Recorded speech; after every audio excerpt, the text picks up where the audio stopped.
இந்த முட்டையை வச்சு இன்னைக்கு முதியோர் இல்லத்துக்கு முட்டை போண்டா செய்ய போகிறோம். வாங்க எப்படின்னு பார்க்கலாம். அப்படியே மறக்காம ஒரு லைக் போட்டுருங்கப்பா. முட்டையை வேவிச்சுக்கலாம்.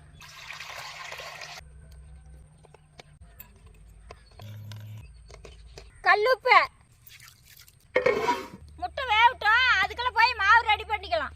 போண்டா மாவு, மிளகாய் தூள், தூள் உப்பு, தண்ணி ஊற்றி பேஞ்சிக்கலாம்.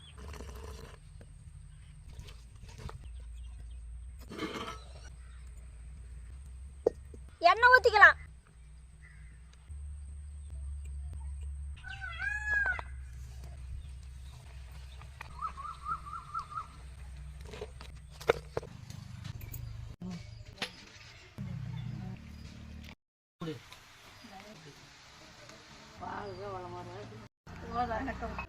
எடுத்து